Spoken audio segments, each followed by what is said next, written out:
You can't. My friend sent me a picture. Let me show you. Oh, I pushed live, by the way, so it's going to take a couple of minutes. People are going to start coming in. There's a little icon. It's like a little thought box you see in comic strips. You can click that. You can turn on your comments if you want. Let me show you this picture, though. I want to show everybody. Let me just find it. Oh, I know where it is. Let me go over here. Go to photos or downloads. Downloads. Boom.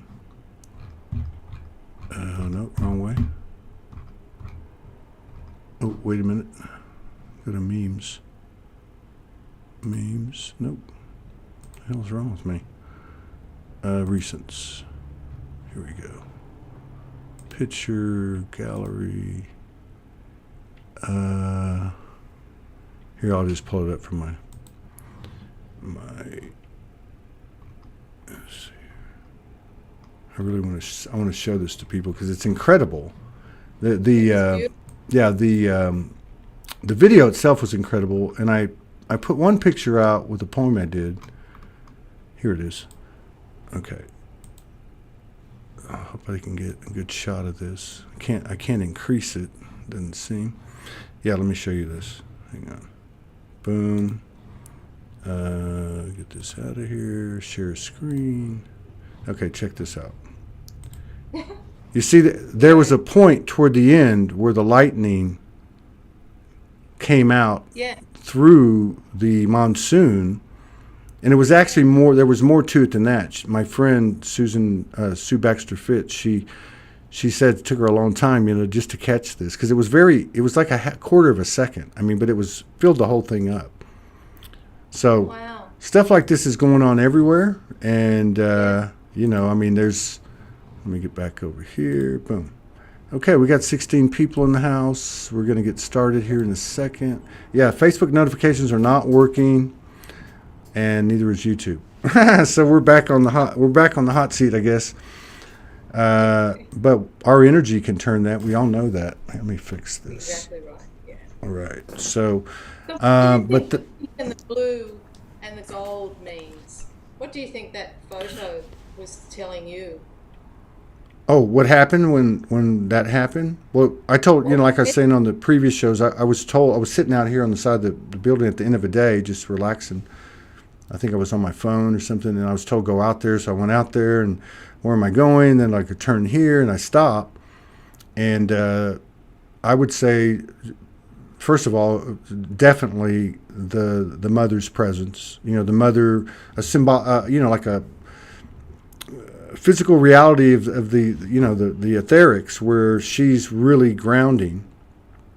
Really she's here and she's expanding, and people are putting up pink clouds all over the world.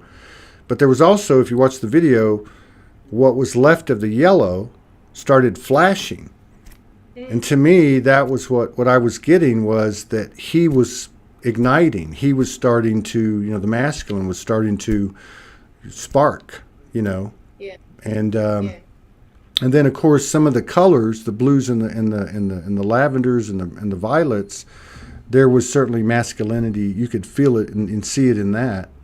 But for me, it was just I keep saying that the mother energy's been speaking to me, whatever you want to call it. It feels very feminine since I got to Sedona, and the fact that I was basically ordered to go out there, like, what am I doing here? And the next thing you know, 3 cars pull up with 6 more people on the side road that nobody goes down. It was just crazy. And yeah, it was all captured though, so that was cool. Hey, listen, it's really nice to have you on the show. Let me put your name up so people know who you are. Thank you for inviting me on. I really appreciate it. Yeah, absolutely. Yeah. It's like, this show has become, to me, Morgan and I have always strived to capture real-time intel over everything, the experience itself, and it really didn't always make sense because I don't think we were all where we are now, or the collective energy was, let's just say, prominent enough, and that maybe we had more shadow. But what's happened is, what we've understood about Soulogy from day one is it's, as she said, the human is a hero. I said, I am soul, but the human is on point. And so these stories, people talking about what's happening, I think are so important. In fact, I know because I feel it in my body in a very deep way. And just from like even the last 2 weeks, the shows here in Sedona, the open mics, the presence of women like you, particularly those that, like the last one we did, the open mic, 3 women coming on, never been on camera before. The stuff they had to say was just incredible. It was all different. You know, one of them had met a man 12 years ago. Something went off. 2 years later, they're married.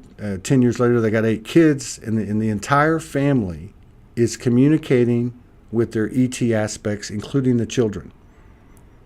Yeah. So there's a lot of experiences that are happening around the world that is an expansion of, hey, I'm not crazy. That happened to me.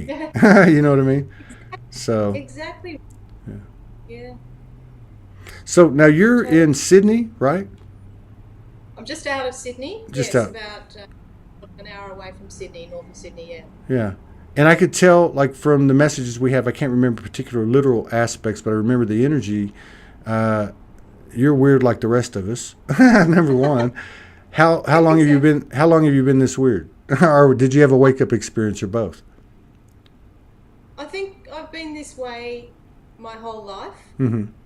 You know, when, like all of us, when we're children, we notice things, we feel things, we sense things. I think we came in as super sensitive beings, and as we got older, we had to change. We had to morph into our surroundings to be accepted, but it never went away. And for me, I was always curious about what's going on in life. I had a feeling that life was not just happening to us, there was an interactive relationship with life.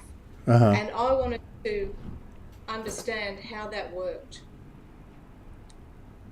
And during school, my art teacher came back from a trip to India and started talking about Buddha and Buddhism and Hinduism and all these things, and my heart just How old were rose you? up. I was 16 then. Oh, wow. And Okay. that's when I started meditating. Oh, you started meditating at 16. Wow. Yeah, at 16.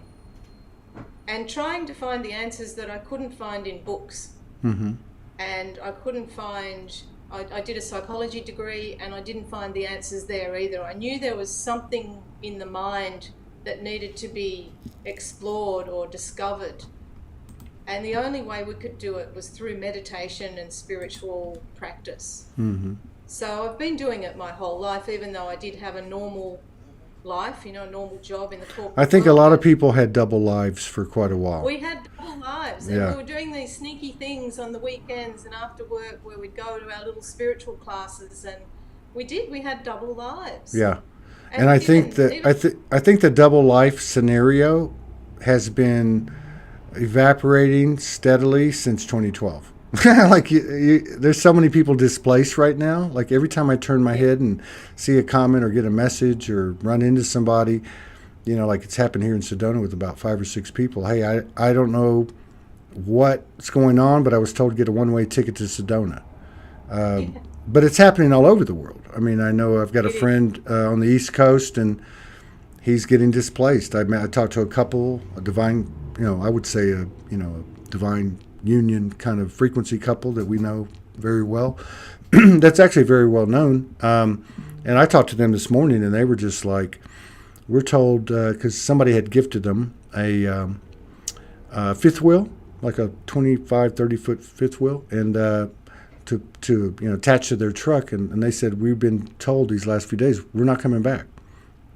So there's, Wow. and I know a lot of people like that. Do you? Yeah. That are on the Yeah. move? Yes, that's right. And I think we're all hearing our soul speak, or hearing the messages from spirit coming in so strongly now. We're seeing it, like you're seeing the light. I'm seeing rainbows every other day, and I realize that they're always there. It's just a refraction of the light or the mist that reveals them. And I'm wondering, are we the rainbow? Have we always been the rainbow? And we are now seeing the pot of gold is us. Yeah. We are the holy grail. Yes. Have we become Yeah. rainbow? Yeah, it's almost like I had this thing this morning, and I'm not saying this is true, and I guess it's more of like what we do. Something comes in, and then you kind of like find your way to, or experience your way to what the intel was. But it was coming in pretty strong, and it said the human is the oversoul. And I'm like, what? What? And then it just kind of went through this mechanics of, well, you're connected to this, and so it was like, what is up is down. And that is, I would say, and again, this is just my own experience, but that it was saying to me, this is, at a minimum, this is your potential. And you can actually bring it all in to the level of, let's say, the master soul of your monad, or however you, oversoul, however you put that. And you can actually bring this into your body. This is the opportunity that every one of you have. Something like that. Yeah. I'm getting the same information, that what we've been working on for however long we've been working, a long time in some cases, has been to raise the frequency of the physical so we could receive our greater self, the spiritual, which is the highest frequency and vibration. So that's why we've had to go through endless cycles of healing and releasing and letting go and all these processes so that we could raise the vibration in the physical to receive the spiritual. And it's almost like you just said, like, invert. Yeah. We're inverting. So we're now becoming the divine self in physical form. And the physical form is really important. I'm getting that message so strongly. It really is about anchoring it here. Otherwise, we wouldn't be here. We would have gone back to spirit. We would have left or not come here at all. So I think our collective decision was, let's do this big. Let's bring the greater part of us in spirit here and anchor it into the physical form and be that consciousness in physical form. Yeah. In motion, God. And it feels like, to me, and I think a lot of people are saying this, so it's, I guess becoming very, obvious that it's almost like I got this today too. It was like, or I was in a couple of Morgan sessions and they just blew me up in the last 24 hours. And it was in one of them that our Earth contracts were completed. Now this, I felt, was not just directed at me and her, it was directed broader, but it was showing me through us. And that now we basically get to reap the human being that everything was put upon, that struggled, especially those that had like the guidance on, I'm going to go do this, I'm going to leave my job, I'm going to go do that, and all these last 10 years, that they're now starting to, like being approached, so to speak, by the universe and say, okay, what do you want? And the same thing. Right? Like, what do you want? And every day I think there's signals and signs and synchronicities that, even though it sounds crazy by human terms, it's happening. I feel the same thing. The way it was presented to me was that the soul contract has finished. We've gone through all the soul agreements, soul lessons, soul learnings, and I think we packed in a number of lifetimes into this one, and we've finished. I heard that really clearly just in recent weeks. We've finished. And now we need to work out, what does sovereignty really mean? Because I don't think we've experienced that here. Something else, our soul has been running this vehicle. That's why we haven't felt we've been in control of our lives. Other things have been going on. And now it feels like our sovereignty has been returned, or is in the process of being reinstated. And we have that power back now to live our lives as divine beings, conscious creators. Exactly. And we don't really know what to do with that yet. I think we're tiptoeing. I think we're figuring it out, and you would think it would be like some blanket kind of energy code complex that everybody receives, and maybe it is, and maybe it just looks different with everybody. But to me, where I think we're actually making this happen is through the personal choices we make in line with the Trinity energy, which basically ends and begins with love for self and service, all wrapped into one kind of thing. Yeah. And I think what we're doing is, we kind of went through this period of like, I need this boundary so I can further find myself. There's been a lot of isolation. And then now we're moving into, and I'm seeing a lot of people do it. I'm seeing it at Soulogy. I'm seeing it with Morgan's work. I'm seeing it with other people's work, friends of mine starting groups, starting communities, finding their passion, where all three are intertwined. Service to self, which could also be love for self, to your brother, sister, and to the collective in its infinite capacity. Yeah. Yes, I agree. That's exactly right. Are you having any, are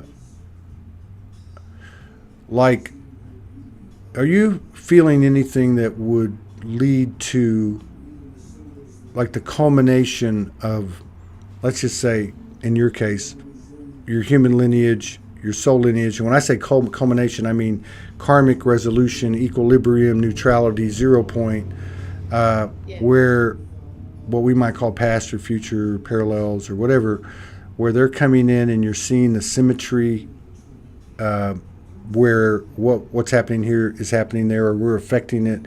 In other words, we're bringing alignment to shooting it out from our field with the human being the core. Are you getting any kind of stuff like that coming in?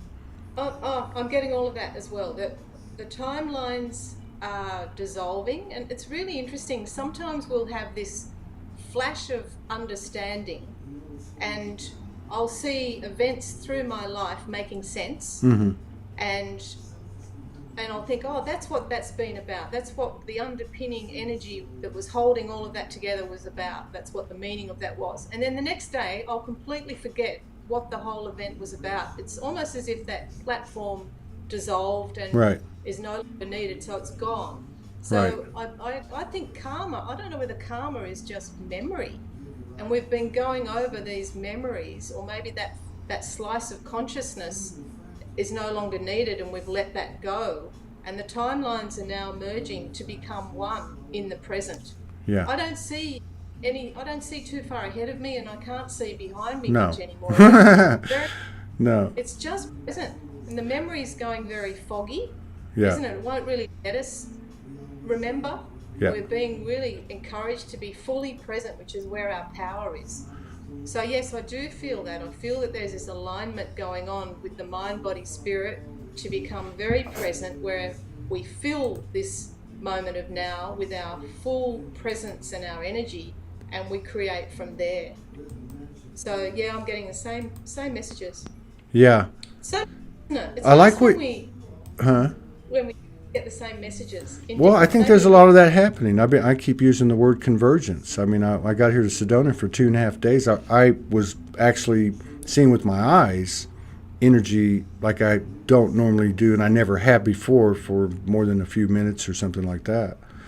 But it was all about convergence. And as I was meeting people and I was watching everything just unfold naturally and organically, and it was pretty fascinating. And my understanding was it's on, just kind of like look for it and follow the yellow brick road kind of thing.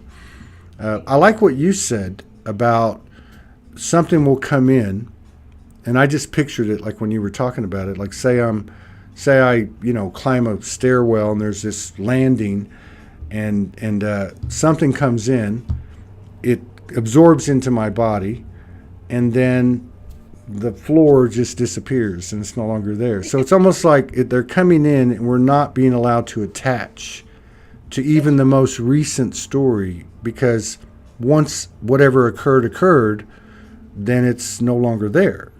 But the experience is, but you know what I mean? Like everything is code, and it's moving in a direction now where we're not here trying to transform the resistance to that. We were actually have turned the tide, and we're starting to kind of like roar like a mighty river. That's right. Yes, exactly. So I'm just curious, especially with our, I'm 60. A lot of the people in these communities, of course, obviously 80%, made up by women like you, over the years, I noticed that in let's say the 35 to and up group, that there tends to be different faces of the universe that kind of bring us to the party. Different people. One might be a Kuan Yin, somebody else it might be fairies, just different consciousnesses, different forms of the universe. And I notice the young people seem to communicate with just a singular voice, right? Or, and it's not a perfect science, but I was wondering, like in your case, how did you start to expand? Were you connecting with certain consciousnesses that were kindred to you? Was it like divine essences, angels, elementals, galactics, or all the above? All of the above, really. I went into a spiritual school for a number of years, about 8 years. Really? And I was delving into all of that, even shamanic. So shamanic energy, angels, higher consciousness. What kind of school was that? Was that like a normal school? Oh, it was small. It was a very nicely run. It doesn't exist there anymore. The lady that ran it has moved on, but it was a safe place to go where you could learn about anything, and there was no hidden agenda. There was any sort of belief system was supported or encouraged. There was nothing was being pushed by anyone. It was just allowing us to explore. And so yes, there were all of those types of courses and classes to help us to connect with our greater consciousness, also, Arcturians and Palladians and all that. But I think my mission has always been, how do I bring all of that here and make it relevant to me? How do we work with this? And for a long time, I was out there doing all that spiritual, open consciousness, out of planet, off planet type of work. And then I think when I got sick, having done that for so long, then having serious illness, including cancer. Wow. It made me stop to think, what is the message? What's the gift in this? And I think the message for me then was, do I want to leave here and go back to spirit, which was so tempting because it's so nice out there, it's so loving and joyful and peaceful, and we know what that's like, or do we stay here? And I think that was the turning point where I realized we do need to bring it back here. We can draw on and work. For me, other people have other contracts or other interests, and they are working with other beings and off planet. But for me, I was being encouraged to bring it all here and try and make it real for me to understand, if I'm here in this physical form, how do we bring all this here to make the best life possible for us and all on the planet, the birds and the animals, Earth. So I've been working with the Earth and the birds and the animals constantly for the last 15 years. So that's been my assignment, I think, to bring the energy in and anchor it wherever I am. So I'm interested in all the other energies and the other beings. I'm interested in all of that, but my focus has been working with the planet. Yeah. Anchoring, embodying, yeah. Well, I just saw I just saw the craziest rainbow go across the screen. I don't think people might have seen that, but I did. Oh, wow. Yeah, I know, that's crazy, isn't it? So, I think what I've noticed in the last couple of weeks, and on the show, and just what I can feel in the field with what I do, like never before, it's really crazy. It's like it's different, first of all, and I'm talking about the human in us, the human that is on point. And I'm noticing there's certainly a higher level of self-respect, self-love, and there's also a really kind of a rawness, kind of like a wow, like like you just ran a marathon or something, but not quite that depleted, but like there's this kind of like this rawness beyond like vulnerability, just like, wow, I'm here and I'm okay with looking the way I do and how I feel, you know what I mean?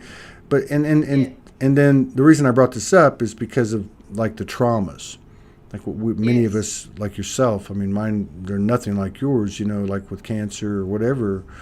But I've known a lot of people that are going through wholesale, very quick. You could even say instantaneous changes.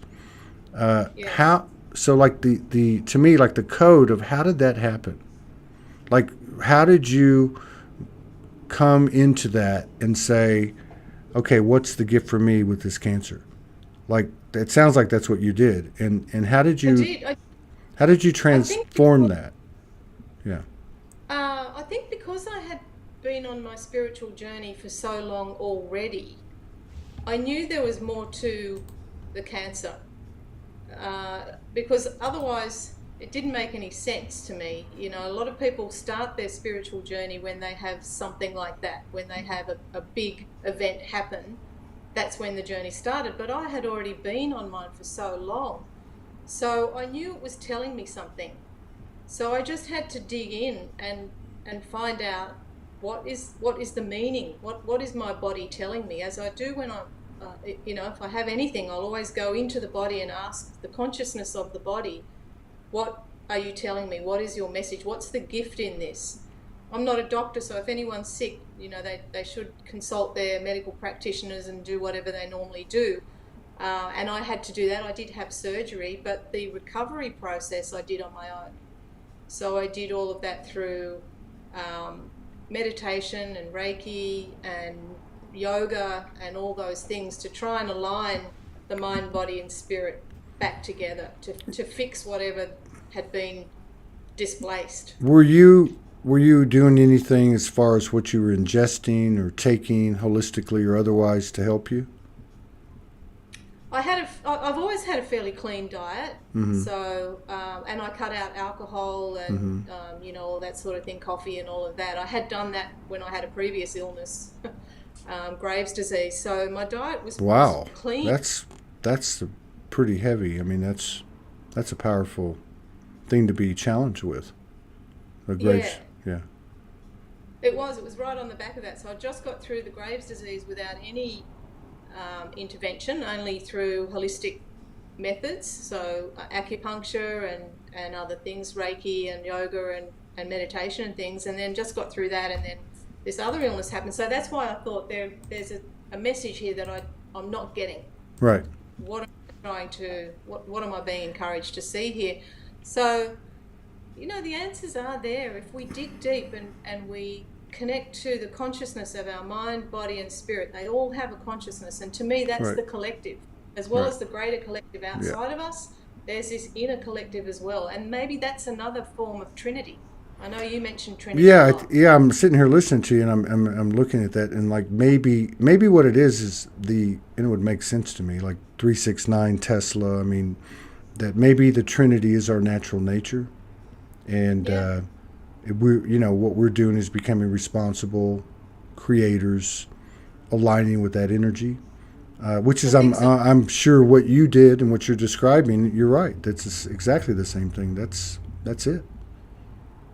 Yeah, it's another form of Trinity. I'm seeing the threes all the time lately: mind, body, spirit, the heart, the solar plexus, the third eye, the sun, the moon, and the earth. They're all coming together somehow. I think merging as one consciousness, one unity consciousness within us, and it's being reflected outside of us as well. Yeah, That's my feeling. yeah. Were you able to, and I'll go on to something else, I'm just curious, I have that kind of mind. Were you able to identify the root of either of those challenges, the cancer or the Graves' disease? Were you able to like locate it in the body or locate the original trauma or anything like that? Was it that type of remedy? I think for the cancer, it was conflict.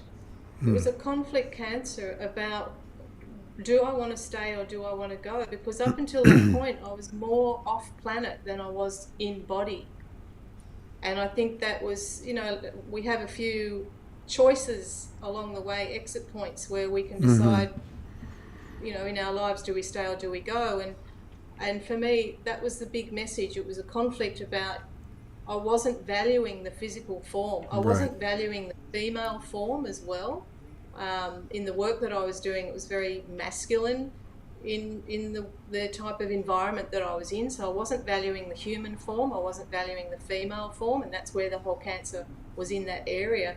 Wow. So when I just had to send love to that part of the body and the physical form in general. Wow. And value life. Up until that point, for me and a lot of us that were doing the spiritual work back then, we did feel that life was so much better in spirit than it was here. Our memories weren't that faded. We know it was better. It was better. Of course it was. But, I mean, this ultimately will be a way beyond what we missed, That's right, and I think that's why we're here. That's what this whole journey for us has been about, I think, to bring everything that we know, all the beauty and the compassion and the love and the sharing and the joy and the happiness and empowerment, bring all of that we know so well, which is why it's been so hard here in this dense energy on Earth. It's been hard for us. But to bring all of that here and anchor it in to create this new reality, this new version. And I think that's where we're up to right now. I think we're feeling that love and support from the Earth and from the planets, that this is the time. We've done the work. No doubt. We've got our degree. Yeah, no doubt. And we're cleaning out we're scraping the bottom of the barrel here. And so there are,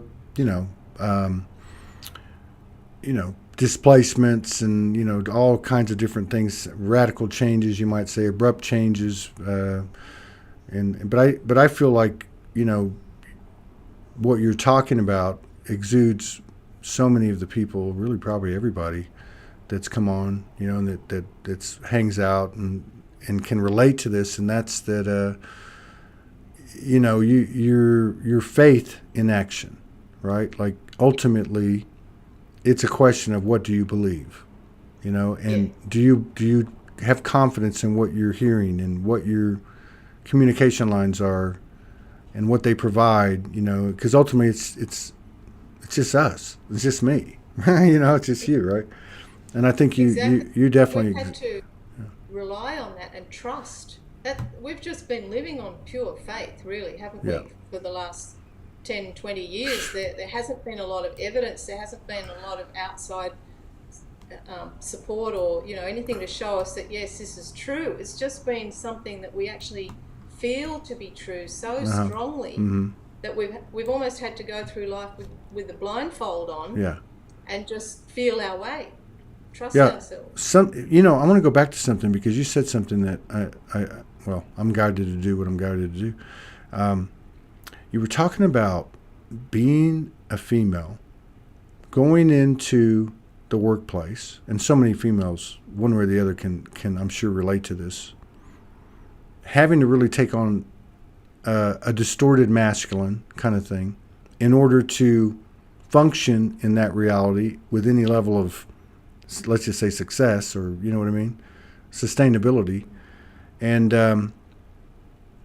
And I was thinking about that, and I was like, wow, that's something I've never thought about. You said that you weren't respecting the body and you weren't respecting the feminine. And I thought, wow, because I'm not feminine. And, I'm going, wow, that's a pretty heavy thing. For it'd be one thing for a conditioned man, conditioned by the patriarch, to be unconsciously suppressing or indecent, or whatever the word is, to the feminine energy as a whole, not even know it. But to be a woman and to have to extract yourself, isolate yourself, transmute and transform, that must be, because I'm sure many women can relate, a pretty heavy thing. I mean, that's a pretty big sword to lay down with yourself and say, I'm sorry I neglected my body is certainly in itself something very comprehensive, but to be a woman and say, wow, I did a number on myself. I mean, that's a deep kind of thing. And I guess maybe the reason I had to say this is because it's probably going to happen to me about the way I treated my masculine, maybe, or something like that. Well, I think across the collective consciousness there has been, a suppression of the feminine, hasn't there? Yeah, obviously, yeah. been the masculine has been so dominant on the planet for a long time. So within all of us, I think that feminine has been in some way limited or contained in some way. So, and I think now it's coming out in all of us. I think now that the feminine is resurfacing, is rising up. She's coming back into her power in balance with the masculine. There needs to be a balance. Ways. And that was the when you asked me about the video, that was the video. That's what it said. That's what the live said. That's what it said in its imagery, you know. Yeah. Well, for me, it looked like the threefold flame: the pink, the blue, and the gold. And when they come together, that's the violet flame of truth. And with a lightning bolt in the middle of the monsoon, in the middle of it. Because I remember standing there, and that lightning bolt was not white. It was purplish, bluish, you know, like lavender, periwinkle, kind of a little bit of a tinge of like a golden orange, you know, yellow golden orange. Sword. Huh? Almost like a sword. Yeah. Well, it was a statement. So I would say that. Talk about embodying and anchoring. It felt like I was watching Mother Earth, Mother Sedona, Mother Universe. You know, I say that all the time. You know, I look at them all the same, and like a visible declaration of embodiment in a very powerful, non-threatening, incredible, mysterious way, which is the womb itself, right? Yes, that's right. Well, maybe we're all becoming that holy grail, which is the womb. As we embody our present, we are the holy grail, aren't we? Containing that presence. That's something to think about. I mean, I know we use a lot of words and they take on a lot of different connotations, but I think there's something to that. You know, I remember when I woke up and I had 6 ascendeds, you know, that I would meet with, and they had this like really elongated, kind of like a marble oval crystal top kind of thing. In the middle of it, there was this. You ever seen like the Bibles in church where they'll have like a stand for it and it'll be open. So there was a book there with a red sash, and they would say, you know, this is the book of life, and you know, we went through a lot of different things. But I remember toward the end, because I was with them the whole time. I'm like, okay, I get it. And then they brought out the grail, and they said to me, because I wasn't taking anything literally, you're the son of so and so, and you know, I knew they were somehow or another cosmic realities that I would never be able to comprehend as a human, because it would be bad for my ego anyway. But when they got to the end of this, you know, this series of, you know, whatever, I came in and there was a grail, and I said, well, what is that? And they said, you are the Holy Grail. And I went, what? What does that mean? You know, because it felt very singular. It felt like it wasn't a collective thing, even though I realize as the individual goes, so goes the collective. But I think maybe that's what it is. You know, maybe what we're doing is being offered the opportunity to fill that grail, that goblet, you know, that container, with as much experience, which is the wisdom itself, as possible. And I think so. that really ties to your thing about the exit points too, I think. Sorry. Yeah. No, I think we are. I think we're becoming that vessel, and we've had to expand the vessel, raise the vibration, raise the frequency, so that we can now receive as much of this divine light, which is love, isn't it? It's unconditional love. It's pure love. Yeah. And we receive that into this vessel, and we become that. We embody that. Yeah. In consciousness, in form. It's a big ask. And we have reached a point, I think, where we were exhausted. We had been asked to do so much more, I think, than we signed up for. I'd like to see the contract and the fine print. I love that picture of the old lady, the meme where she's like looking at it. When you're rereading the fine print of your... But, you know, there's a lot of truth. There's a lot of truth to what you're saying, too, particularly this year. Like, so it seemed like COVID went March 2020 to March 2022. And it's really started to, like, just evaporate like the false flag frequencies do, right? And but But yeah, I think there was always, you heard people say, hey, beam me up, I'm tired. I mean, we've all done it. You know, even I've done it as recently as just probably 3-4 months ago. Yeah. But so like I remember this, like I would say this was probably back in April, May, you know, after all the ups and downs we were having going through the year. I mean, the massive coding. And it was like I could feel the exhaustion, and I could feel us going, okay, you know what? Something's going to change here. And we're not going to wait for you to do it. All respect to the universe. We're gonna do this. Almost like a force of where the exhaustion and you know, just where the whole journey was just like, okay, enough is enough. Exactly. And I could feel like, oh, well, that's actually a good thing to feel that way in myself. And I thought about it on a wider basis. I thought, well, that's actually a good thing. And then from there, to me, it feels like what we were talking about earlier, where it's driven us to a point now where we're making choices, and this is actually our sovereignty. It's not just over. It's not over anything, but it's actually just aligning with our true nature and being a human that's had most likely all of us many incarnations, if not certainly access to those codes. You got to like wiggle your way out. You don't just flip a switch and go, okay, I'm good. You know. Yeah, that's right. I think we did. I think we were stamping our feet there and saying, we've had enough. Yeah. You know, we've done enough. We've given enough. And now we need to get on with this. We can't be in school for the whole of our lives. We have to graduate and then use our degrees, you know, our mastery, and apply it. And it has to work for us. Yeah. It's got to come back for us and everyone. But there has to be some benefit to all this. And I think we all reached that point a few months ago, as you said, where we thought, no, look, we've had enough now. This has gone on way too long. And it was almost like we felt we were being used or taken advantage of. I would agree with that. I would agree with Yeah. that. You know, I really would, because I know that, you know, I ask my friends and even those closest to me, who's talking to you? Yeah. Okay? I mean, I've always, since a little kid, asked that question. And because I've noticed in my acquaintances and within myself less, but because I think that's been a part of me for a long time, because I already had this conversation for so long. Like something comes in like, who are you? What is this? And it's all based on feeling and such. But I do think because of our powerful collective journey, which is really everything that preceded and converged onto the earth, such a universally seeded planet of frequencies and seeds itself, right?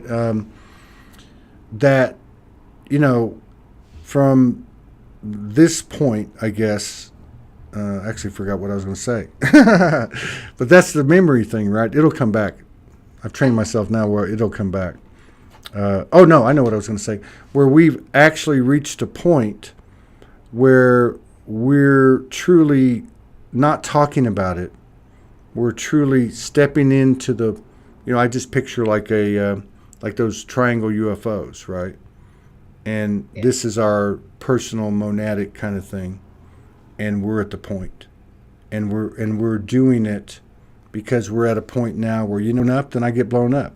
But anyway, to conclude, what the reason I had brought that up is I noticed that certain aspects of me, which were very kindred to me, including those six ascendeds, because I've had the same conversation with them as I've had with, like, say, reptilians or galactic, whatever. They have agendas. And I don't look at it as agendas in a bad way. They have specificities. They're a specialty within your own monad. So you have a strong affinity for it. And sometimes we get overwhelmed by it, and we think kind of in a singular way, oh, this is me, when really it's a bigger kind of thing. You know, I love it. You know, I remember talking to Morgan years ago, and I was like, something like, you know, I'm in the white brotherhood. I got the download last night. And she goes, why would you want to limit yourself? And I was like, oh. We're all of it, right? I mean, That's so interesting. That's really interesting you say that. But when you asked me earlier, do I work with any other, civilizations or any other entities outside of myself? I reached that point that you're talking about where I thought, I don't know what agendas others have. And so even though I was working with even spirit guides, angels, all those sorts of things, I decided a while ago that it's okay for them to be there as support, but I didn't want to bring them in because I want to rely on my own system and where I'm going.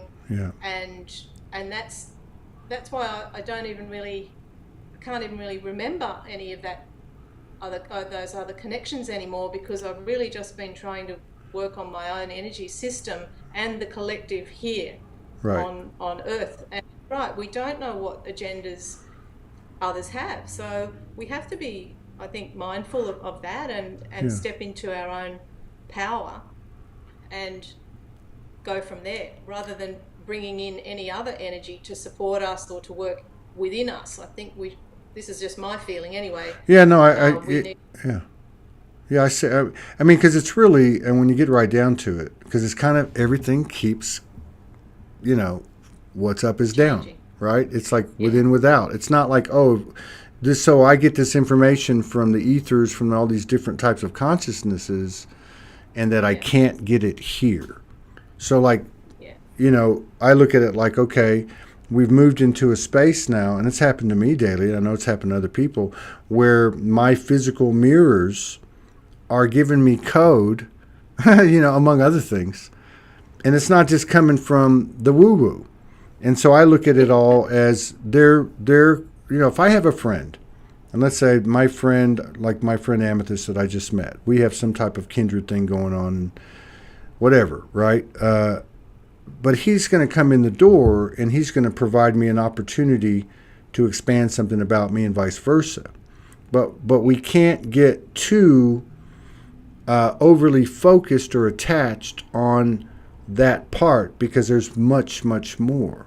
That might be the core of, say, our connection or something, but there's so much more that we have to offer each other.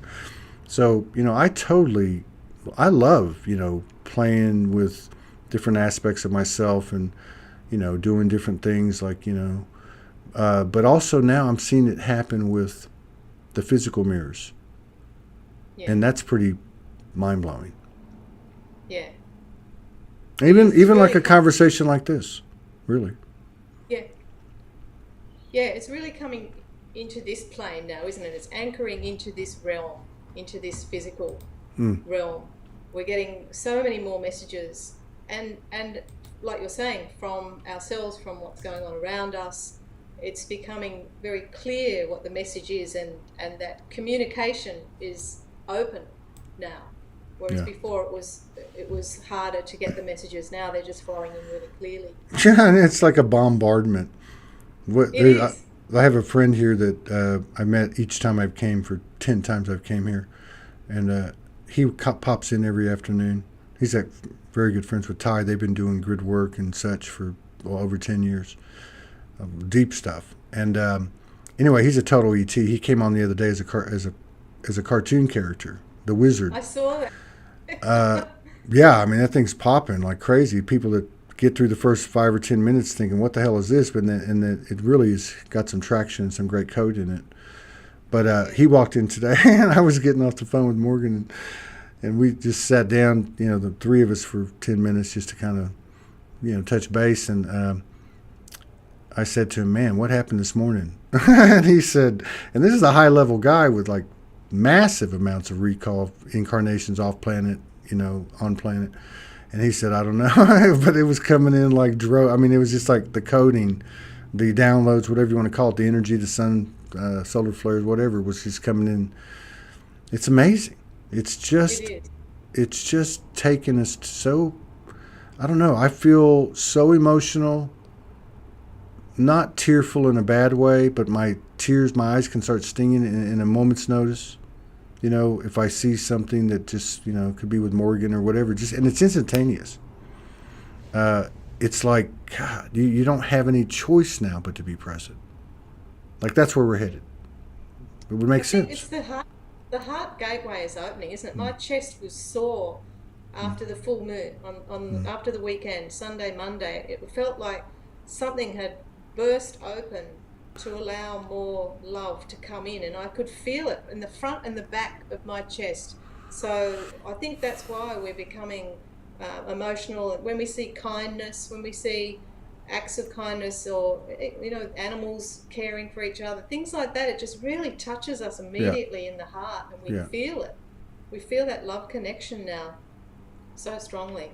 Well, you know, the other thing is too the what would you call it, premonition or intuition, where you're just sitting there or whatever you're doing, and all of a sudden you're told go do this, or like you just Yeah, know to do it. I think more people are doing this now, and this is yeah, expanding whatever that, what we call it, the third energy or the Holy Spirit or whatever you want to call it, golden child. But like, people are starting to do that. I mean, I can't tell you, I must know at least a dozen ladies that are between 55 and 75 that have dramatically, abruptly changed their lives and are doing things that make no sense. So, yeah, get rid of my belongings, put what little I have in storage, moved to Sedona. Two German ladies, I had them on the show, old friends of ours. Uh, you know, so these ladies, 10 years where they've been coming to Sedona, and Sedona, you can't rent a hotel room for less than $135 anywhere around here. There if you can find one. So, and they were told, don't worry, you'll be taken care of. You will find the right place. And they stay here 4 months. They still have the faith. They're still doing the grid work every day. They're still, but they're just two that I know out of probably 12, maybe even 20, if I really sat and thought about it. So there's some amazing personal power moves occurring in so many ways. yeah.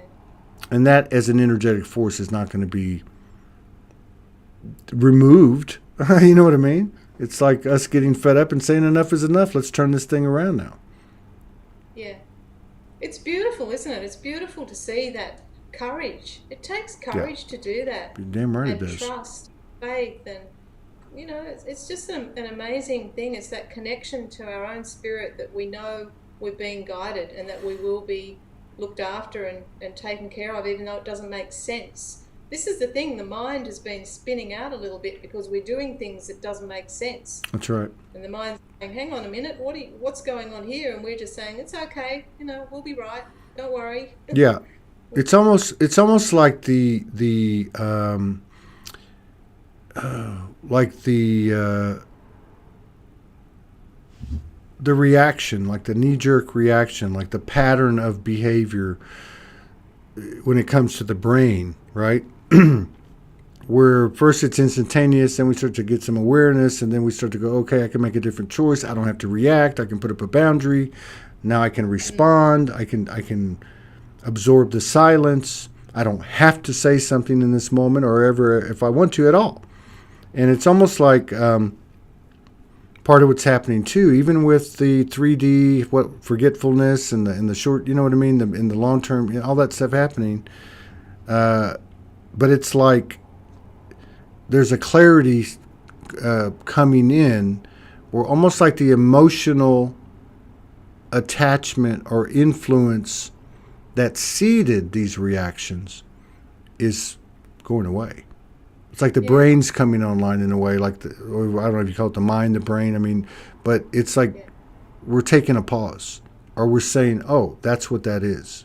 So each yeah, day we're less reactive, we're less attached, and we're less under the influence of these unconscious patterns that you know we've been removing all these years. I think what's happened is we're letting go of the fear. Fear has been the underlying energy behind a lot of those reactions. And now we're letting go of that fear, and the mind is changing. We might be in a bit of a fog in one way, but in another way, Yeah.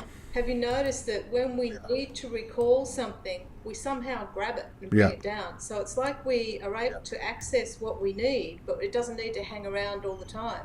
Yeah. We've got access to information without bogging ourselves down, without the baggage, without taking up too much space. Yeah, or another thing that's weird, that's really weird. I noticed it with Morgan first, because she's like, in that creation mode and really in that new energy of building, expanding her field and her what she is, through her what you might on the surface would be a practitionership website, etc. But what I noticed was how the building blocks. The way these things are happening, they're every stone, so to speak, is in the new energy. Like it feels like that if we try to force something, it's not going to work one way or the other. If we try to deviate from the destiny, let's just say, that if we have to, we'll be pushed out, or pushed away, or something will happen louder. But like I can see the symmetry. It's like going like an EKG, and then it's starting to do this through these personal human choices. And I've seen other people do this, and it's really interesting to think that for all the woo-woo and everything, memories and all that, and the whatever, that it's going to come down, or it has come down to the very moment, each moment, and the human's in charge and makes these decisions, makes these choices to create a further experience. And that's a pretty powerful thing, because the judgment's going away, the lack of confidence is going away. And like you said, it does take a lot of courage. And I say it on the show all the time, it's creative, spontaneous, intuitive, imaginative, and courageous. I am soul. Because it does take guts. If you choose that. It's a beautiful thing. It's a lovely feeling that there is this presence that's guiding us along, even in simple little everyday choices, as well as the big ones like those ladies that have moved to Sedona from Germany. I mean, that's a big thing, but it's always it's there for even just little choices like, what do I need to do today? Where do I need to go? What do I need to go and buy some food? Or even things like that. There's this feeling about, yes, we'll do that today, or no, we won't. Right. We won't do it today, we'll do it tomorrow. So there is this guidance system that's come online that we're really feeling, and it's nice. It feels like it's a loving presence that's saying, we'll look after you. We know what you want. We know what will make you happy. We know what you need in this moment, and we're not really looking too far ahead. We can't see it anyway. Especially the last 2 or 3 weeks. Or I guess what's the date? Yeah, especially July. July feels that's what I've experienced. I call it the mother, but I mean, it is that thing that you, me, we, and it basically. But that is the that's the feeling like I'm getting, as I've been saying since I've been here. It's like, and I'm not just saying this because of me. I'm saying it because I'm seeing it in people. Yeah. And it's like, okay, we got you. Everything that you know to be true is. Now go and create something new. Like go and create with this new level of awareness, or however you want to put it. And I'm seeing a lot of people do it. And that's exciting. It is. And I think we need to just take a moment to ask ourselves, what will make us happy? Really, what is it that will make us happy? Because it might not be what we thought it was before. Years ago, it's changed. We've changed. So what is it? And then when we do that, and I try and tune in quite often with this, what will make my mind, my body, my spirit happy as a collective? What do we want? And then we can align that energy and move together, rather than one part saying, well, hang on, I want to go here, and the other part wants to go there in conflict. Now we're bringing it all together. Like you said, the duality and the polarity is dissolving, and we're becoming united. And it's important to check in with ourselves what is it that we really want now? What will make us happy? Yeah. And then when we're clear on that, we can take the next step. Well, I think, too, here's the other thing that you brought up earlier. I'm glad you brought this part up because it takes us back to it. It's also, well, you were talking about the little things. It doesn't have to be the big things. I mean, there's something about integrity, dignity, nobility. I don't know what the right word is. Integrity might be the closest word. Where even in the smallest things, we anchor in that. It could be, I come to your house and you're like, make yourself at home. I got to go to the store. And I'm thirsty and I don't want water. But I didn't discuss with you before you went to the store. Or, it would be like me going to your refrigerator and getting a lemonade without texting you and say, hey, do you mind getting me something? Or can I have this lemonade? Or can I look in your you know what I mean? It's like it doesn't matter how small it is. And I think what comes with that is in what's happening in, let's say, the field of the brain, mind, and whatever the hell all this active consciousness is as it's being altered in new neural pathways, etc. But like questioning ourselves. All right, why, okay, this is what I want. Why do I want it? Yeah. These are the actions let's say this is an action I'm going to take towards that end. But why am I taking this action with this person? Why am I asking something of this person? Why am I giving something to this person? And like really drilling down into the nuts and bolts of our integrity, or whatever you want to call it, sovereignty, integrity, whatever that word is that contains a whole bunch of them, Like you can see that people, I guess you would say that's conscious living, but you can see that people are holding themselves more accountable, more responsible, and by one way or the other, the let's just say the winds of change, the winds of the mother, the winds of whatever universal change is affecting us. It really is. Yeah. Yeah. And like you were talking about choices, making our choices, being conscious of our choices. And we might not always get it right, but at least we're conscious when we're doing it. Yeah. Conscious of what we're doing, and then we'll course correct if we need to. That's a good point. And that goes for checking in with each component of ourselves. My body said to me recently, why do you take things out on me when the mind is having a bad day? So with all these relationships that are, we could apply that to many things, right? We really could. Many things.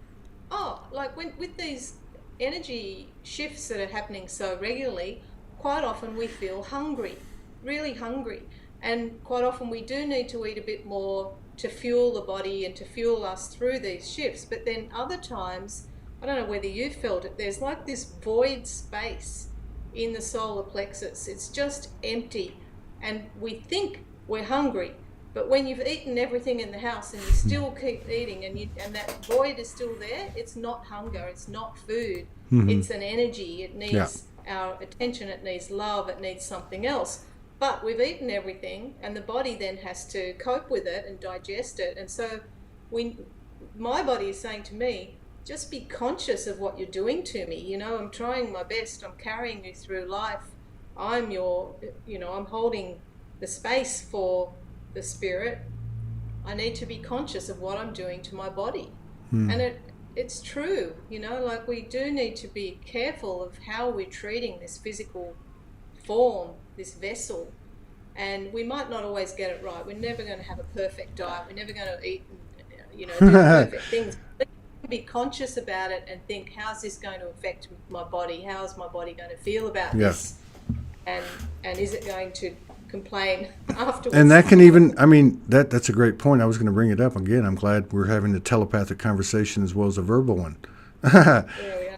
But, I referred to these groups that Morgan does, and I did 2 because I knew I was supposed to last night in like 6 p.m. and then 2 a.m.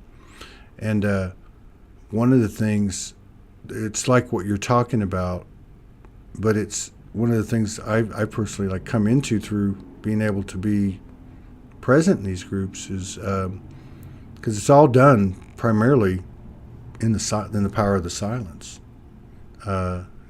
Playing with those parts of us that we've never played with together. You know what I mean? But it's been like through what she was guiding was all those parts, I guess you could say it in many ways, like you don't like about you or like for me, yesterday, it was arrogance and smugness. And I'm like, what the hell? Like, I've been working on this my whole life. I've been trying to be virtuous and, why is it here? But what it was, it wanted to be claimed as part of it, just like the body. But what makes up the body? And what is the body? The body isn't just this physical body. It's all these layers. So what makes all that up? Why are these things stored in the bones and so on, and the muscles and the somatic stuff and all that? You know what I mean? So it's like, well, I've got Saint Germain and I've got this and I got that. I'm going to go into the oneness. But to go into the oneness of yourself with, people talk about the inner child, but I mean, this is even deeper to me. This is like, I don't know how to explain it, but you talk about peeling off, one by one, and then the reality that we're not actually removing anything. We're including that into our, let's just say, our circle of life that is us. It's crazy, It's to think that that's what it's come to. Yeah. It's loving and accepting our whole self, our true self, the entireness of our being. Piece by piece. Yeah. I'm sorry, And recognizing that part, whether it's the smugness or the arrogance or whatever, recognizing it's there for a reason. It's turned up, it's shown up for a reason. So maybe ask it, what's its message? Why are you there? What's your gift? What's your gift to me? Yeah. Well, what would you do with a friend, Like, are you going to say, why you're going to do it at some point of evolution, of expansion, awareness? You're going to say, hey, Todd, why did you say that? Like, what do you mean? But yeah, like it's, and none of them, no matter how, unimportant they might seem. Like, for instance, I don't know, I don't know a good example, but like every one of them's equal. Like, even if it's a very, like, say, a very 3D-ish or egoic thing, that's a fascinating thing. This is still part of us. I mean, I wrote for the first 2 years coming out, like, I'm not my ego. And I'm not my ego. But you know what? It's part of me. And it's just as vital and interesting. And I am not whole without it. It's kind of like I am not whole without the universe, but the universe is not whole without me, and I am the universe. Right? Yeah. Craziness. It's an interesting one, the ego, because people have different views on that, whether we need it or don't need it. But my current view is, and sometimes, we might get some information tomorrow and everything will change and we'll think differently about something. But my current view is that we do need it. It gives us a sense of self. It gives us a perspective, because we are part of the whole, but it is an important part. Each of us make up that whole perspective. And we've all got our view of the world, haven't we? And the messages we all get, we're getting it in relation to our view of the world. So what we understand. So it's our framework. And that framework is expanding and changing, but it still is our framework. Right. So I feel that it is important to have the ego and to know that it's there and acknowledge it and love it and treat it as an important component, an ingredient of our self, our whole self. Yeah, because those components and those aspects we're talking about I used to call them the charismatic children of the ego. All those little strips, all those little pieces are comprised of that. But I love what you said too, because like our universe, the universe, not our universe, the universe is my perception, you know? And so if I have experience, which is actually the wisdom, then all those pieces, in fact, those are the most important pieces, is what I'm starting to feel. And she said a really important thing too to me yesterday that I thought was really profound. How once you bring these in, let's just say the ego, because that covers it all, right? Once you bring that in, as you do soul, as you do human, as you do all the whatever, right? Then it begins to help you, because they're all headed to the same place. They all want the same thing. So you said this earlier, and this is what she had said yesterday, was something like, I think what she said was like, so then you go, now that it's not in opposition going, hey, don't do that, that's going to hurt me. Now that it's part of the crew, you go to contemplate or discern something, and that voice that was once a bitchy little child comes in and goes, hey, you might not want to do that because you're headed that way because of some old pattern that I was involved in. I don't know how it comes in, but you know what I mean? They become assets instead of liabilities. And I really feel we've spent so much time separating, and it doesn't matter if it's part of separating from me, separating myself from you, that's the key, like bringing it all in. And I know that sounds cliche and all that, but this is the actual mechanics and, in my opinion, new code. We're actually creating, we're finding the way, we're building the cookie crumb trail home in reverse. And it's crazy because it's the most human thing. Yeah, I think so too. I think we're moving away from the theory of everything and we're putting it into practice in every minute way possible. Yeah. Cell by cell, we've deconstructed ourselves, we've had a look at every little piece, we've dusted it, we've cleaned it, we've got the high pressure hose in there, whether it's been the mind, the body, the spirit, the soul, the whole thing. And now we're carefully, meticulously putting everything back together and just having what it is we need and loving each bit, knowing that each bit has an important role to play, and we're putting ourselves back together. We're a little bit battle scarred, we're a little bit bruised, but we're just a little coming back. Just a little bit. So I think that's what's happening, and we're loving each piece whole. We're picking up each piece and looking at it and saying, yes, I love you, and bringing that back in, bringing it home. Yeah. And another thing I really like about the direction that we're headed is it neutralizes every single narrative. Now, we all have our own feel or bead on our soul lineage, our human lineage, our soul, whatever, right? Our frequency, our home frequency, whatever you want to call it. And I think part of embodiment has been letting go of the attachment to the woo-woo, because it's not pertinent now. It's not, it was just a message, right? And so, that's, I find that like when because we all have different types of memories. Like say mine's Galactic Wars.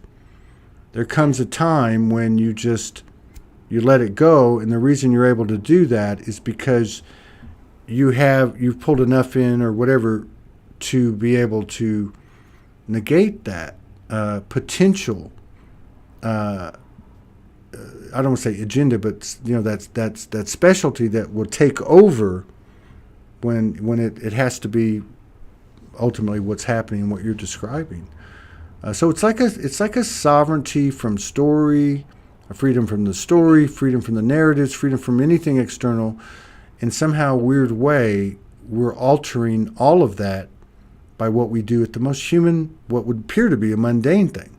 Like the basics of a human making a choice one by one. Like, how's that going to affect the universe? Well, everything that's up is down, and, within, without, up, all that stuff. So it's that weird math that we're just starting to come into. Yeah, it's almost like we've grown up.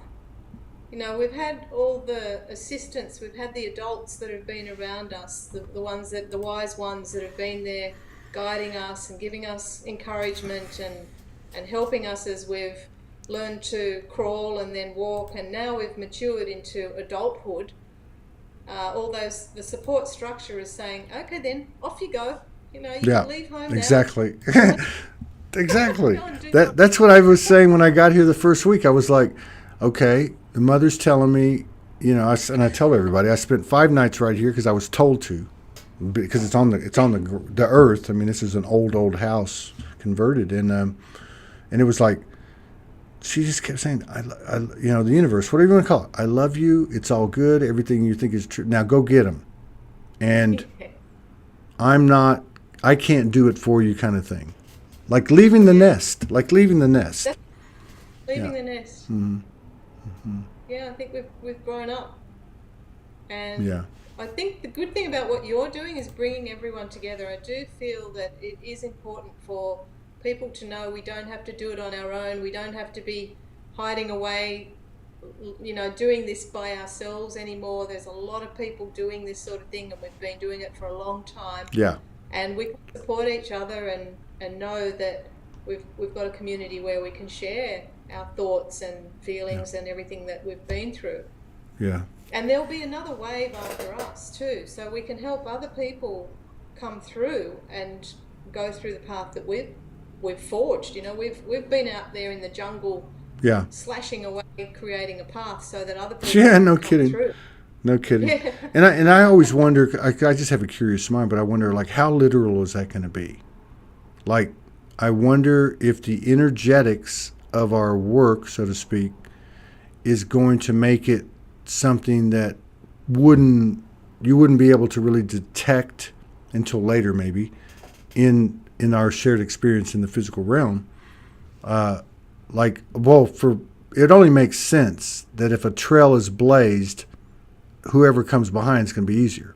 You know what I mean? Yeah, like, it's going to be a quicker thing. And I think a lot of practitioners like yourself have experienced that. Like, if you go back to 5 years ago or 10 years ago and look at your typical client and how fast did they learn, how many times did you have to meet with them? People are just flipping on now. I mean, the practitioners... Yeah, go ahead. It's instantaneous. One or two sessions and that's it. People are aligning, really quickly. And before it would take months and many sessions or years even.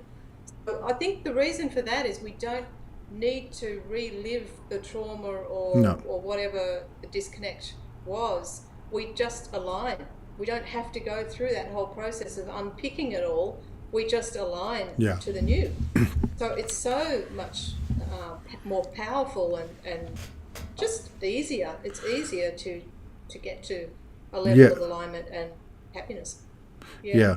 And I think too, what's happening is so many people, not me, because that's not my thing, but like my friend Steve or Morgan or yourself, like so much of what these people pulled down, anchored in, like sacred wisdom, modalities, processes, etc.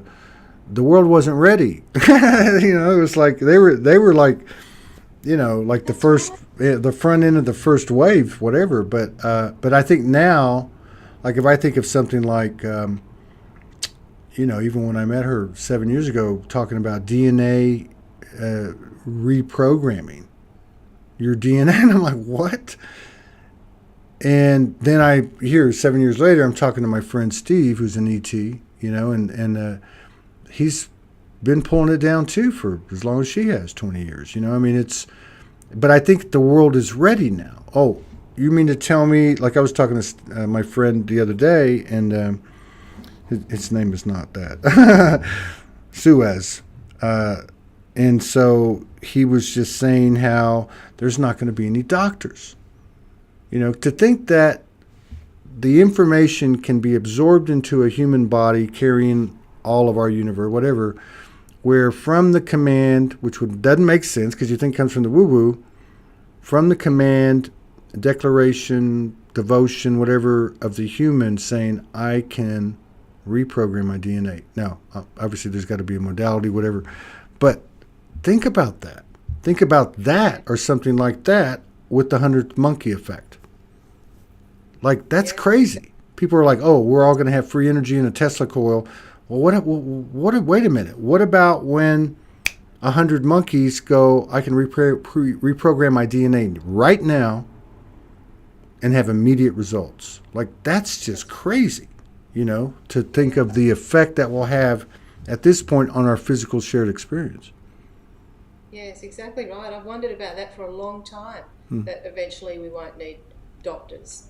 Well, So I mean, people talk about med beds. I'm like, I am a med bed. I mean, I'm not trying to be arrogant or smug, but if this is what we all understand it is, then why are we limiting ourselves? Why is it that because we have to wait 2 years or 5? Well, why? Why not right now? Understanding that the journey itself, the experience itself is the wisdom and the code that we're creating, but we're still going to be moving forward if we speed it up a little bit, and we certainly aren't going to hurt anything if we try. that's right. How many people have you actually tried? How many people have you posed a question? How many of us have actually gone in and given it a shot in that faith in action and tried to transform our DNA? That's pretty, yeah. But anyway. Yeah. I'm a weirdo. Well, it You're a has weirdo. We're all weirdos. We're all crazy. It has far-reaching impact, doesn't it? I mean, it will change the whole of our society, even schools, and like how we learn, how children absorb this information will be totally different, and even look, it just across the community, it has far-reaching effects.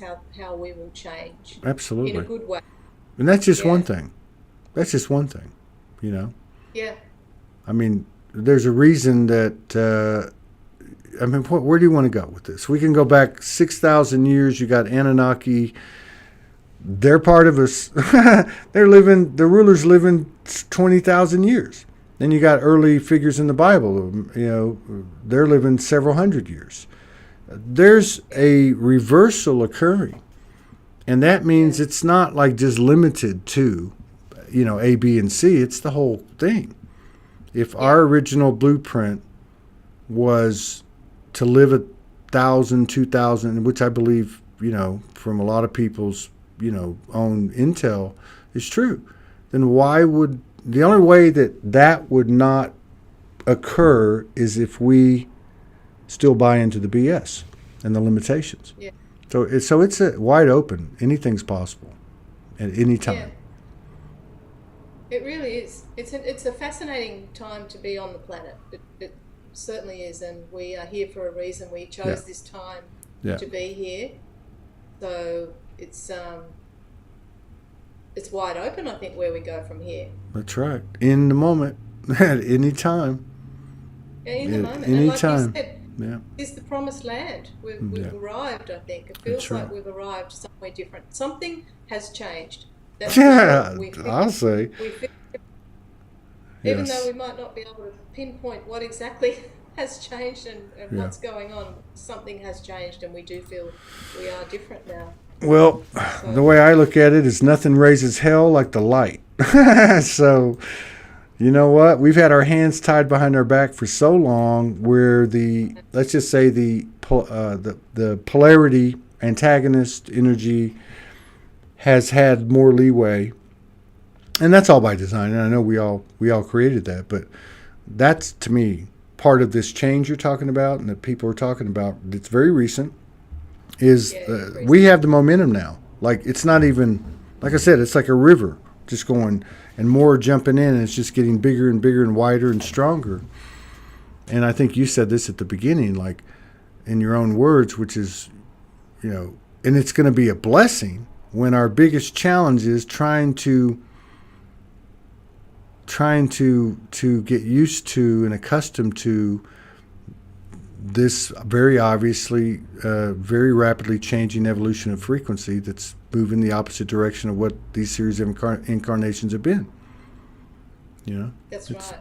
With this, it's this sovereignty that we're learning to work with. The sovereignty, the empowerment, the embodiment, the enlightenment, being filled with light, and allowing that light to shine, and then going with it, going with that light, that consciousness. Well, it's very pleasant to sit down with you for 90 minutes. I've enjoyed our chat. Yeah, it's been really great. Thank very you for pleasant. having me on Yeah, it's always nice to meet somebody new, and it's always nice. I have the best job in the universe, in the multiverses. You do. You All I have to do is show up.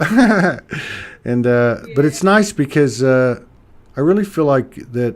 And I used to say this all the time. We all say things that we don't understand. Why am I saying that? Why am I saying that? But I'm actually watching it happen where these, what would be, I guess it would be described as a private conversation, basically. You know, like that people are watching, you know, which is so cool that this is our highest form of code transmission, download, and activation is actually coming from each other, which, you know, is phenomenal. That's a phenomenal. There's an energy and frequency beneath the words. It's really not even about the words, is it? It's just the energy that comes through. And exactly. It's lovely to do. Yeah. Yeah. Overall, I mean, in every part of what's happening, yeah, that's very true too. Like it's, you know, it's like even today, I pulled back up. I see this weird storm formation over the mountain. I took a picture of it. I'm following my vibe. You know, take a picture of the mountain. I'm like, all right, I guess I'll take a picture of the mountain. Then I walk to the door, and there's this beautiful snake coming out of the front door. The photo, and, the coral snake. Yeah, and the colors though, you know, the root solar, the root sacral solar. That's the beat I was on. And the last 24 hours, I'm like, whoa, you know, it's that whole expansion you were talking about. So it was all talking to me. You know, it was just like, okay. It was almost like I was having a more vivid conversation, right, with that which I am, or however that goes. Yeah. And the snake is all about rebirth and Exactly. regeneration. Exactly. The old skin, ancient wisdom. It's been throughout history, the snake. So that's a really powerful symbol. And it was a baby snake too, so there we go to even more reinforce it. And that was part of the beat I was on, or the streams I was carrying. So it was all just like, oh, okay. I acknowledged, I'm grateful, and just as if I've been talking to somebody like you that I just met, and you shared something, I'm like, yeah, I really appreciate that for the affirmation and the validation. But it's like working like clockwork now, so. But listen, I wish you, maybe we can do this again later in 2022. Yeah. Yes, that'd be great. And I just want to say thank you for your service, because it is, you know, all this individual work, especially with your story. I mean, we didn't go too deep or for too long, but we certainly got the message of your life and how it reflects ourselves and you know, reflects ourselves from your mirror. And I just want to say thank you. And you know, I wish you, you know, all the best with what you're doing, and all blessings to you and yours. And stay dry over there. I know there's a lot of rain going on. Rain. Yeah. And thank you so much. Yeah, absolutely. And I just want to tell everybody too, thank you in this transition we've been in for the last few weeks for your continued love and support and contributions. Allow us to keep doing this every day, and we're going to keep coming to work every day. And Morgan and I are going to keep driving this thing to the best of our ability. So thank you, everybody. Peace out. Doing a great job. Thank you. Thank you.